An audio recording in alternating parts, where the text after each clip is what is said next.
तर मला तुम्हाला एक विचारायचं आहे की आपल्याकडे पिण्याच्या पाण्याची सोय आहे का घरून पाणी आणावं लागतं प्यायला?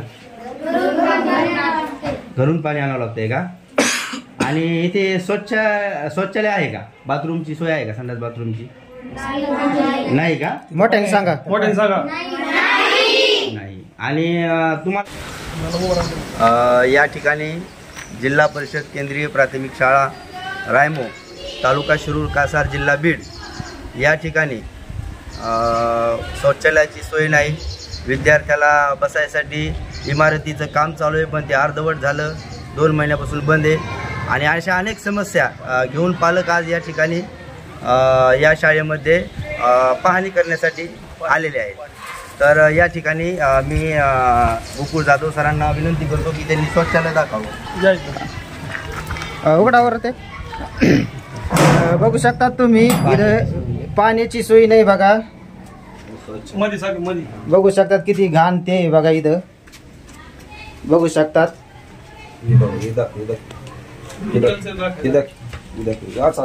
बघा हे किती घाण आहे बघा. पाण्याची सुविधा नाही, काही नाही बघा. बाथरूम मध्ये किती घाण आहे बघू शकता तुम्ही मित्रांनो. ब्लॉक झालेले हे बी बघू शकतात. पूर्ण ब्लॉक झालेलं आहे. बघू शकता तुम्ही. हे बी ब्लॉक झालेले आहे, बंद झालेले. इथं पाणी नाही, काही नाही, सगळं एकदम प्रकारची सोय नाहीये. आणि हे मुलांसाठी आणि हे मुलांसाठी बघा. पाणी पण नाहीये, पाणी येत नाही बघा. पाणी नाही, काही पाणी नाही. हे बघा, हे बघा किती घाण वास येतोय. आणि या ठिकाणी कसली एकदम घाण आहे बघा. हे हौदात पाणी सुद्धा नाही. विद्यार्थ्याकडून हौदात सुद्धा थेंब सुद्धा नाही. एकदम गंभीर परिस्थिती बघा. कचरा ते बघू शकता तुम्ही मित्रांनो. मुलांना साफसफाई करावी लागते. इथं शिपाई सुद्धा नाही. बघू शकता किती घाण ते. इथं कचरा कुंडीची सोय नाही. हा बघू शकतात. आणि हे शौचालय बघा समोरचं बघा. व्यवस्था काय आहे त्याची तुम्ही बघू शकतात. बघू शकतात. या ठिकाणी जुनी झालेली इमारत आहे. या ठिकाणी जीवितच धोका निर्माण होऊ शकतो हा विद्यार्थ्याच्या. या ठिकाणी ज्यावेळेस शाळेची स्थापना झाली त्यावेळेस ही इमारत बांधलेली आहे. आणि ही इमारत ही पडायला आलेली आहे. उद्या जर ही इमारत जर पडून काही दुर्घटना घडली या शासन जिम्मेदार राहील. कुठे चालली रे बाई? कुठं जायचंय? काय आला? आली तर सुविधा नाही का शाळेमध्ये? हा नाही का? नाही ना? नाही का? आता घरी जायचं. बघा काय शाळेची दुर्दैवा. या ठिकाणी विद्यार्थ्याला बाथरूमला नाहीये. विद्यार्थ्याला घरी घेऊन जावं लागतं. आणि याच्यापेक्षा दुर्दैव काय असेल? तुम्ही जर विद्यार्थ्यांच्या स्वच्छतागृहाची जर सोय करू शकत नसाल, माझी प्रशासनाला कळकळीची विनंती आहे की तात्काळ जिल्हा परिषद केंद्रीय प्राथमिक शाळा रायमो या ठिकाणी शौचालयाची उत्तम सोय करण्यात यावी.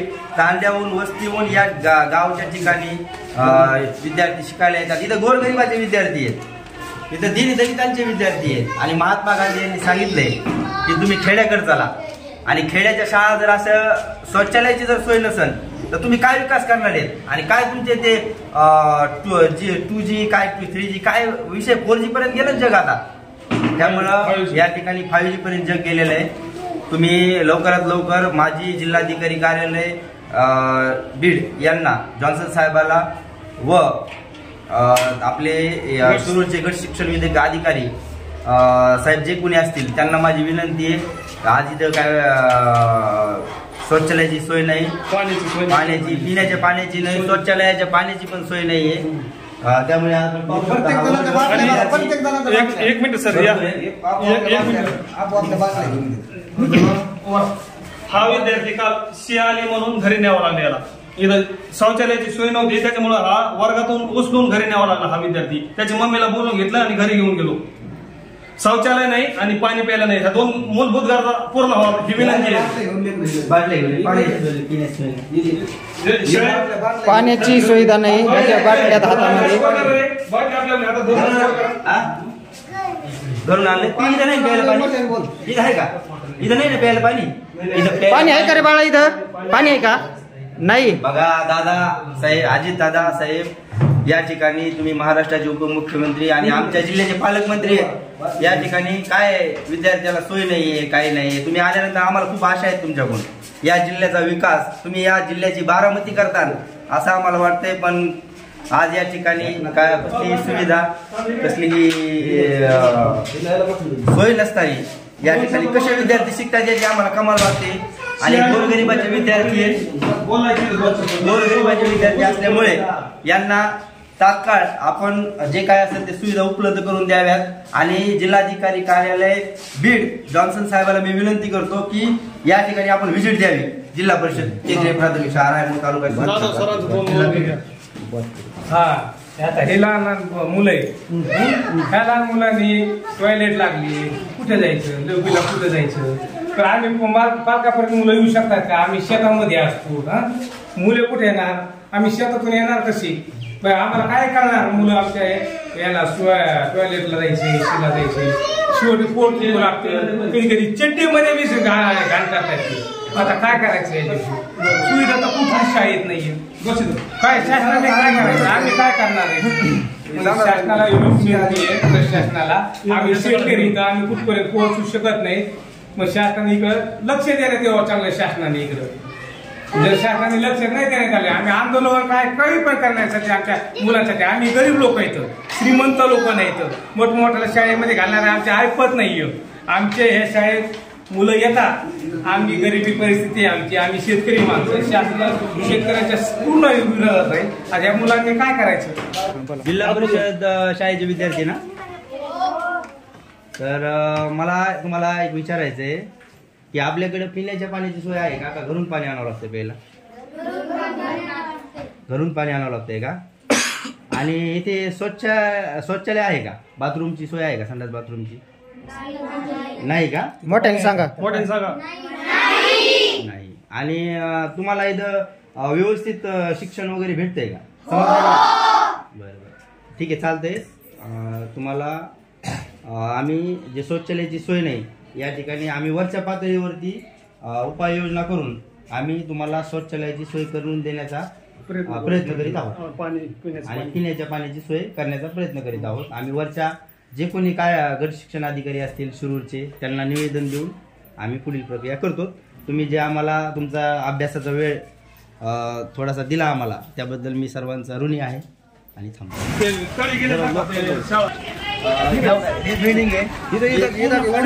हे बघू शकतात, घुशी लागल्यात बघा. बघू शकतात कसे दावत ते इथं.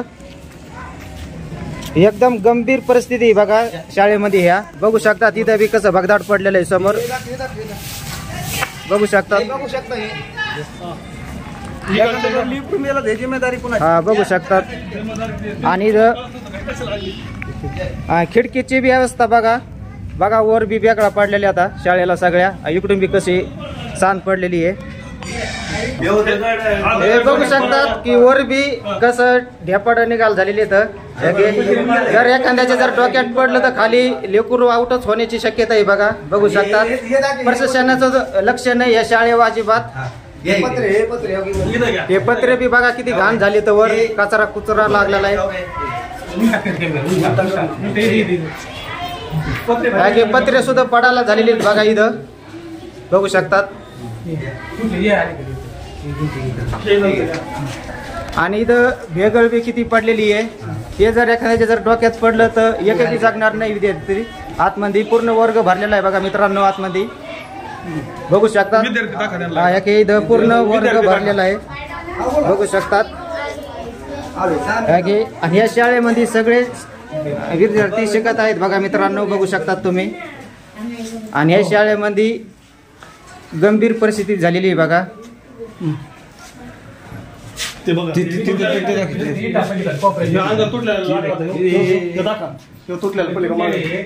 विद्यार्थ्याच्या जीवाला धोका आहे. अंगल सुद्धा तुटलेला आहे बघा. ते आणि याके हे पूर्ण सगळं मोकळं झालेलं आहे वरून, याके वर बी सगळं हे कधी बी पडू शकताय आणि एखाद्याला वाचून बघ ना त्यांना काही येतंय का, नाही तर नाही बघू आलं शकतात.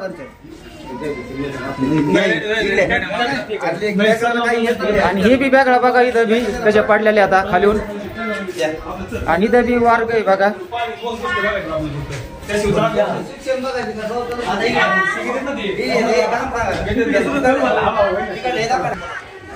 काम बंद पडलेलं आहे बघा. किती दिवस झालं हे काम बंद पडलेलं? वर्ष झालं. या ठिकाणी 1 वर्ष झालं हे काम बंद आहे. आपण बीड जिल्ह्यामध्ये राहतो. बीड जिल्ह्याचे आदरणीय पालकमंत्री, या महाराष्ट्राचे उपमुख्यमंत्री माननीय श्री अजितदादा पवार साहेब, कालच या पूल कोसळून दुर्घटना झाली. त्या ठिकाणी मला असं म्हणायचं आहे की प्रशासन काय वाट बघतंय का ही इमारत पडण्याची, आणि ही इमारत पडल्यानंतर पुन्हा सातवण करायला काय पैसे वाटण्याची. म्हणजे तुम्ही जर हे चालू काम जर वर्ष जर बंद पडत असेल, रखडत असेल, तर या ठिकाणी मला असं वाटतं की अजितदादा यांनी या ठिकाणी आमच्या रायमोच्या जिल्हा परिषद शाळेवर लक्ष द्यावं. तालुका शिरूर, कासार, जिल्हा बीड या ठिकाणी ही शाळा आहे आणि जुनी शाळा आहे. आणि ही जुनी बिल्डिंग जी आहे ती अत्यंत तिची दुर्दशा झालेली आहे.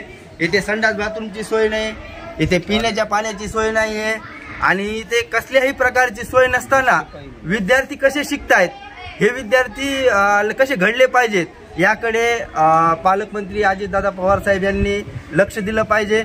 व या बांधकामाचं लवकरात लवकर हे बांधकाम चालू करण्यात यावं. आणि हे बांधकाम चालू झाल्यानंतर खऱ्या अर्थाने विद्यार्थ्यांना चांगली एक इमारत, विद्यार्थ्याला चांगलं शिक्षण या ठिकाणी भेटेल असं मला वाटतं. यानंतर आमचे सहकारी या विद्यार्थ्याचे पालक गणेश सानप बोलते 2 शब्द. ह्या शाळेमध्ये शौचालयाची सोय नाही, पिण्याचं पाणी नाही, आणि झाडलोट करायला चपराशी नाही, शिपाई नाही. आम्ही राहतो वस्तीवरती, तिथून शौचालयाला लेकर जर शौचालय आले म्हणल्याच्या नंतर बाहेर कुठं लावायचे, पाणी प्यायला नाही, डबे भरून दिल्याच्या नंतर जेवताना पाणी नाही प्यायला. काल तुमच्या मुलाला हे बाथरूमला आलं, तिथं कुठं नेलं तुम्ही काल? बाथरूमला आले तर नेलंच नाही, तसंच बसवलं. आणि 4:30 वाजता ज्या वेळेस घरी गेला त्यावेळेस त्याला बाथरूम करायला लावलं, आणि मुलगा रडत होता. आणि तुमची मागणी काय आता? माझी मागणी आहे पाणी आणि शौचालय ह्या 2 गोष्टी तात्काळ व्हाव्यात. शिक्षणाचा दर्जा बी सुधारावा ही माझी नम्र हात जोडून विनंती आहे. कुणाला विनंती आहे? हे मुख्याध्यापक आणि ग्रामपंचायत सरपंच शासनाला. रायमोळ येथील जिल्हा परिषद शाळा किती जुनी शाळा आहे, आणि नंबर 1ची शाळा असताना सुद्धा जर ह्या शाळेला लक्षही कुणी देत नाही, एखाद्या व्यक्तीने लक्ष देण्याचा प्रयत्न जर केला तर त्या व्यक्तीवर दबाव आणला जातोय. आणि वारंवार या शाळेला ग्रामपंचायतीला वारंवार आम्ही तक्रार करून सुद्धा देखील लक्षता कोणी देत नाही. त्यामुळे ह्या प्रशासनाने जागा व्हावा. जर आम्ही शेतकरी आहोत पालक, जर हे मुलांना इथं काय बाथरूम टॉयलेट या ठिकाणी आम्ही आपल्या माध्यमातून या महाराष्ट्राचे उपमुख्यमंत्री माननीय अजितदादा पवार साहेब, बीड जिल्ह्याचे आमदार संदीप भैया क्षीरसागर व जिल्हाधिकारी जॉन्सन साहेब व CO साहेब व गट शिक्षण विकास अधिकारी शिरूर कासार यांना नम्र विनंती करीत आहोत की रायमो व रायमो परिसरातील जे विद्यार्थ्यांचे पालक या जिल्हा परिषद शाळेत शिकतात विद्यार्थी, त्यांच्या वतीने आम्ही विनंती करतो की तुम्ही तात्काळ या आमच्या मागण्या आहेत ते मान्य कराव्यात. आणि तात्काळ बाथरूमची सोय, आज तुम्ही घरोघरी संडास बाथरूम देता आणि विद्यार्थ्याला शाळेत जर संडास बाथरूम नसेल तर आज ही लय मोठी गैरसोय. आणि यामुळे आपल्या गावाचं नाही तर या राज्याचं नाव, या देशाचं नाव हे चुकतंय. आणि या ठिकाणी मी त्यांना विनंती करतो, तांड्याहून या ठिकाणी लेकरं शिकायला येते, आणि त्या विद्यार्थ्याला घडवण्यासाठी जर त्यांना सोयीच नसेल तर कशी ते विद्यार्थी शिकतील. आज तुम्ही म्हणतात की तळागाळात महात्मा गांधी यांनी सांगितलंय की खेड्याकडे चला, आणि जर खेड्याकडे शाळेमध्ये जर अशी दुरवस्था असेल तर या ठिकाणी खूप दुर्दैव या आपल्या गावाचं किंवा या जिल्ह्याचं, या राज्याचं आहे, या देशाचं आहे. त्यामुळे माझी एवढीच विनंती आहे सर्व पालकांच्या वतीने की तात्काळ हे काम चालू करण्यात यावं आणि शौचालयाची दुरुस्ती करण्यात यावी. आणि पिण्याच्या पाण्यासाठी इथे पाणी नाही प्यायला, विद्यार्थ्याला बाटली घेऊन यावं लागतंय. आणि विद्यार्थी कसे घडतील? तुम्ही आज म्हणता, तुम्ही काल पुस्तकं वाटिले मुख्यमंत्र्यांनी आणि पहिला प्रोत्साहन रॅली काढली, विद्यार्थ्याला शाळेत टाका. कसं टाकायचं शाळेत? पालक हा विचार करीत आहे. त्यामुळे आपण सर्वांनी सर्व जिल्हाधिकारी कार्यालय असेल, शिरूर कासार गट शिक्षण अधिकारी कार्यालय असेल, सर्वांना माझी विनंती आहे की आपण तात्काळ इथे लक्ष द्यावं आणि जी काय असेल ती इथे बाबी उपलब्ध करून द्याव्यात एवढी विनंती करतो आणि आशा करतो की आम्ही आपल्या माध्यमातून जाधव पत्रकार यांच्या माध्यमातून जे मागणी केलेली आहे त्या मागण्या मान्य होतील. जर मागण्या मान्य नाही झाल्या तर तीव्र आंदोलन करण्याचा इशारा या ठिकाणी मी आज देतो. तीव्र आंदोलन करण्याची तयारी आहे. आमच्या मुलाला जर बाथरूम लागले कुठं न्यायचं आहे, तीव्र आंदोलन हे लक्षात ठेवा. मित्रांनो बघू शकतात की यांनी आंदोलनाचा इशारा दिलेला आहे शेवटी की मागण्या जर मान्य नाही झाल्या तर यांनी, जर प्रशासनाने मागण्या मान्य नाही केल्या तर यांनी आंदोलन करण्याचा इशारा दिलेला आहे. हा की नाही रस्ता रोको करू असा इशारा दिलेला आहे बघा. सुविधा चांगली नाही झाली, आम्ही रस्ता रोक आंदोलन करण्याचा इशारा दिलेला आहे. आमची परिस्थिती इंग्लिश स्कूलला टाकायची नाही. आम्ही शेतकरी माणसं असल्यामुळे आम्हाला शौचालय आणि पाणी, कमीत कमी शौचालय पाणी तात्काळ इंग्लिश स्कूलला कशा लेकरं टाकायची टाकू शकत नाही. त्याच्यामुळे आम्ही जे करतो आता पण इथं काय कोणी लक्ष देत त्यांनी आंदोलन करण्याचा इशारा दिलेला आहे. मागण्या मान्य नाही झाल्या तर की यांच्या मागण्या पूर्ण व्हात लवकरात लवकर ही प्रशासनाला विनंती आहे. व्यवस्था अशी बघा ही शाळेची. हा हे बांधकाम चालू इथं पण बांधकाम हे बंद पडलेलं आहे खूप दिवसापासून. किती महिने झाला असं हे 6 महिने झालंय हे बांधकाम बंद पडलेलं आहे.